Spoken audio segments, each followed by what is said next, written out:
What I would like to share with you is an extraordinary story which is connected with the idea of peace. And before starting, and just to warm up a little bit, I would like to ask you something. So what's your perception right now, today? So is it still possible to avoid war in the contemporary time we are living in? So what do you think? So who is so thinking that it's still possible to avoid war? You can so raise your hands. So how many of you think? So you are thinking, yes, okay. All the people over there. But are the majority of people here thinking that it's not possible? So yeah, not possible.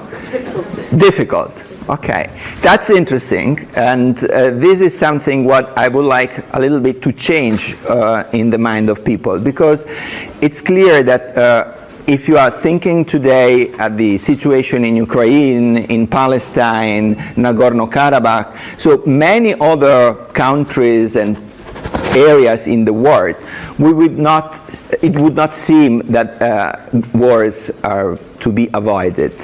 That's true. But at the same time, there are some interesting stories that happened during the history of humanity that shows us that there is hope, and that we always should have hope in the future. And to start, I would like to ask you another question. So, are we living in a globalized world? Are we, or are we not? Yes. So I think it's clear that we are living in a globalized war. Then we can also judge and so have a conversation about the positive and the negative aspects of the globalization. We know that there are controversial aspects to be taken, but it's clear that we are globalized right now. So it's very important to have in mind, to me, that the globalization is not something new. So over the centuries, humanity has been going in the direction of the globalization. And I would like to show you that there are some main group of possible interpretation of globalization that has been lasting for many years.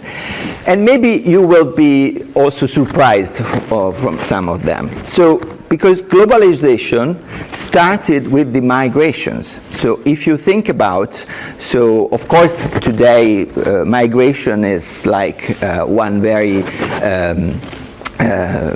important topic that affects us, especially here in the Mediterranean. For example, both Turkey and Italy are very much involved with migrations. But recent studies tell us that humans started moving from East Africa to North, to this place, more or less, so more than 200,000 years ago. And of course the reasons were a little bit different in a way. They were looking for new spaces to hunt, for new places to live, but still they started moving and trying to find new places. And this is interesting because, of course, today the reasons are different. So people are moving due to hunger, due to thirst, due to political reasons and problems, due to environmental changes, so the climate change, of course, there are different reasons. But still, so migration is a way to connect people during the migration, and then at the end when people arrive in another country and they have to see how to live with people in another country. Another way to globalize has been the exploration of the world and the trade. So here in Izmir, you are all aware of the importance of trade in the Mediterranean. If you are thinking on the many goods that have been exchanged in the Mediterranean over the hundreds of years, so it's amazing. So, and how much people were connected to each other, because coming from different sides of the Mediterranean, for example. But not only that, if you are thinking also of people who wanted to explore, this picture is showing Cristoforo Colombo, who probably, because there is also someone who says that not, who probably discovered America.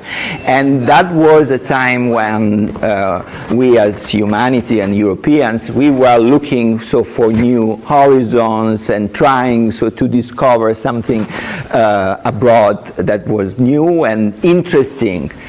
Then the result of this exploration is again controversial, so we could talk about it, but still was a way to have an interaction between people, and has been forever. So since the humanity has started to look at the external. Then there is another possible reason of the globalization, and this will be a little bit controversial, I'm sure, also when I show you. So because wars, they have been a way to put people in contact. Unfortunately, so I'm not supporting the idea to start wars to globalize the world, but if you think about the fact that both soldiers and also civil people had to move from one state to the other and try to get in contact with other people. And of course, this picture is showing also someone who is very well known in this room and in this country. So Ataturk, he's the great leader of Turkey, and he had the chance before 1923, when he founded this wonderful country and state, also to participate in some wars. And it was also because of this participation in the wars and the fact that he moved to other countries and to other parts of the region, that he understood some of the ideas that he wanted then to bring to the new state. So in terms of rights, so also women's rights, for example, but also the idea to look towards Europe and to how he saw also the religion. So was for sure something what he learned during the wars he participated in, and was very important then in the building of his thoughts about the future and this very interesting idea what he had about Turkey. So very important, and not only him, of course there are other examples. Then last but not least, of course, the digital communication and communication in general has evolved so much and so quickly, and right today, so I think everyone in this room has Instagram or TikTok or WhatsApp or YouTube profile. And I'm sure if I'm asking you how many of you have followers or friends or contacts in the international sphere, probably all of you. So that means that we are much more interconnected with the rest of the world. We do have more time and also knowledge about some other parts of the world. Then again, we have to see if it is enough, if it is something which helps us to have a clear idea of different people, different cultures in the world, but still, compares to 20, 25 years ago, it's another world right now, today, and this a way we can also try to see differently our societies. So this introduction was just to give you an idea about the importance of the interconnections in the world and what can also change then the perception of what we see as the other, so in a way. And it is also connected very much with this brief story, an extraordinary story I want to share with you, because it started as for Ataturk in the war. This extraordinary story is the story of young students in America, in the United States, that in the First and then also in the Second World War, which were, of course, the maximum point of the interconnections during wars, because many countries were involved.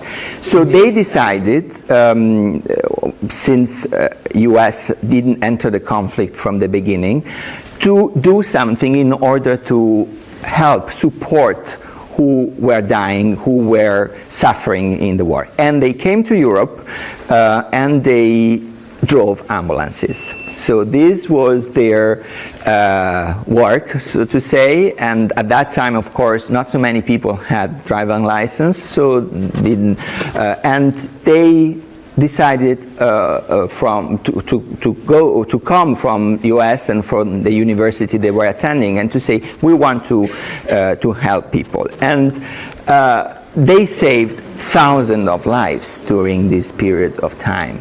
It was very difficult for them. So because we have a lot of letters from them, how cruel, how suffering was the environment they were in.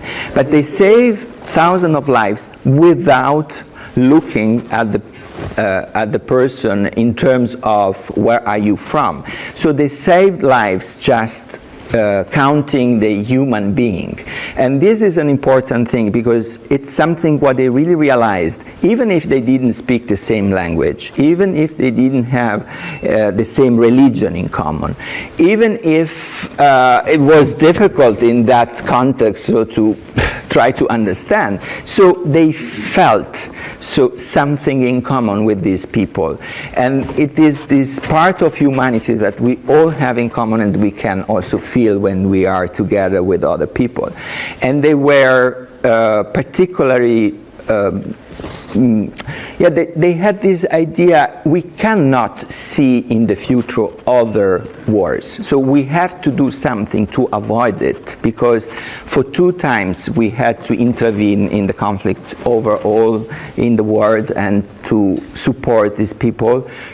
Some of the ambulance drivers died because they were involved in some of the bombing. So what we can do in 1946 this was the idea. This was probably a good time in terms of looking at the future and trying to look forward. Now, what we can do? And they invented something very easy, something very experiential, but very successful. So they invented this international school exchanges. So, and they thought, okay, we want to let know people that even if you are different, this is not a problem, this can be a value, that can be something what we have to work on to try to understand each other. So we were young and we understood better than other people what does it mean to have to do with a person. So let's invite to the United States young people in the age of 15, 16, 17, and let's host them in families, go to school, participating in the community, and we will see and we will try to give them the idea that it is possible to live together even having different ideas. And that is what AFS, American Field Service, did. This is a group of students coming from Europe to the United States by boat, including also Turkish and Italian students, because this organization is still present in our countries. And this is something what is very important to know. So, right today, thousands of students are exchanged between different countries, 60 countries in the world. This is the group in Italy last year of students. And we learned something from this story. We learned, first of all, that we have to have respect for other people and for all we meet in front of us, despite their ideas and thoughts. We have to also be curious and try to empathize and try to understand what other people want to say, even if we don't speak the same language. We also show solidarity, which means again empathizing and being and trying to put ourselves in the shoes of other people, no, and say what we have to do. And then, very important is the idea of dialogue. So if we all try to understand each other, not only in international context, we have also then to try to speak to each other. So if it was possible during the war, then it's possible also in time of peace, especially for us that we are not directly now living into this fact. So what I'm saying is that, of course, to build peace, we cannot be alone to do that. So we need other people, we need to be together, and probably it will be difficult, I agree with you, so to avoid war at all is an ideal. But I think we also have to look at the legacy of these young students from the United States that put their life in danger with the idea that there is the possibility to do something. It's a question of taking responsibility and being all of us active citizens and trying to do our best in order to change the relationships between people, between cultures, between humans. And this is something which is possible, and I hope, I wish for humanity that we will go in this direction all together. And probably, who knows, one day, I hope very soon, we will also find the new Ataturk that will also change the state of Europe and of our world, because we are all looking for a better world where we can live all together. So thank you very much.